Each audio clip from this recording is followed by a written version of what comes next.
Hey, John, probably not the way you draw them up, but what'd you think of the way the team played after getting out of that first period tied 2-2? Yeah, it was hard fought. They're a desperate hockey team, obviously looking to get back on track, and they competed hard.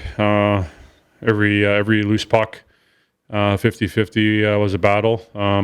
They played a quick game. We got off to a decent start actually in the first, and then I think they tied it up and seemed to get their game going. And obviously we got a big goal to tie it up and kind of regroup and know we had to be a lot better. Yeah, overall it still wasn't our best. I still think we're kind of getting in the swing of things coming off of the long break we had, but some better things tonight and just good hard fought game and finding a way to get it done. The third, great goal by Mickey. Great to see him keep it rolling and finishing the job defensively. Soup was tremendous again. So just not the prettiest, like you said, but you just compete right to the end and find a way. I was going to ask you about Mikheyev, John. What have you seen in him at 3 games? It's been almost a month that he's been back, but clearly this guy is finding his touch for you, isn't he?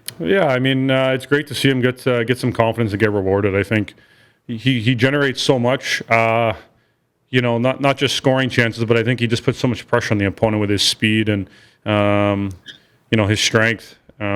He's just on top of you all the time as an opponent. That can't be easy to play against. And he's gone through stretches where he's just generated so much and he just hasn't gotten rewarded. So just great to see him get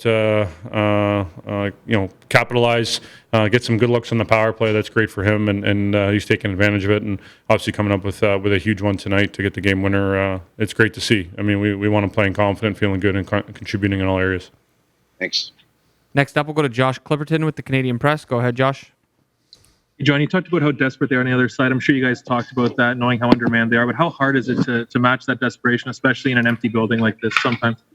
Yeah, we talked about just the energy component to that, and they're trying to obviously find their game and get going and looking for some spark and trying to get something positive and good going and and when you add those other elements in, it's a part of it. You talk about it, and I think you just try to approach it as best you can, prepare, and like I said, just try to control what you can control. Obviously, different dynamics, but at this level, you got to find a way to adapt your game and whatever the circumstances are, make sure we're playing at a high level, competing hard, and more often than not, executing the way we want. We'll take 2 more here. We'll go to Jonas Siegel with The Athletic. Go ahead, Jonas. Hey, John, you played with William for a couple of years now. I'm wondering if there's any part of his game you think has really taken a step since the beginning days. Well, yeah, I think he just continues to, become more well-rounded. The consistency continues to get better for him, I think, for any young player. And even, I know, speaking for myself, even now, that's what you're always trying to work towards is being consistent, game in and game out. It's a long season. It's a grind. There's different challenges and hurdles, and you learn a lot about yourself, about your game, your role, and whatnot. And I think he really wanted to build off the finish last year. Not just on the ice, but I think even the presence he has in our locker room and the kind of guy he is in the leadership component, which I think we touched on a little bit early in the year. So he wants to be a difference maker and wants to be looked upon as a guy that can be relied upon in all areas. And obviously his skill set is tremendous. So fortunate to have him and lucky to play with him. Does he feel older to you now? Yeah, he does. He does. We joke about that, me and him a little bit. So. Certainly, you can just see since I've been around him, since I've been here, just the evolution for him. Papi, Mitchie, all our core guys that have, kind of come up through here.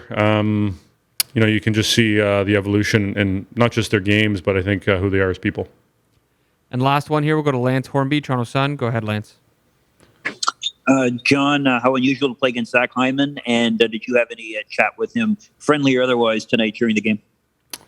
Certainly not during the game. Saw him a couple weeks ago when we were in Edmonton, so caught up a little bit there. Got a tremendous amount of respect for Hymes as a person, first and foremost, but obviously as a player, he brought a lot to our hockey team on and off the ice. Tremendous skill set and work ethic. A lot of elements that they're so valuable to a team. So. Just happy to see him doing well and settling in. But, definitely wanted to get the upper hand on him again here tonight, and nice to get the 2 points.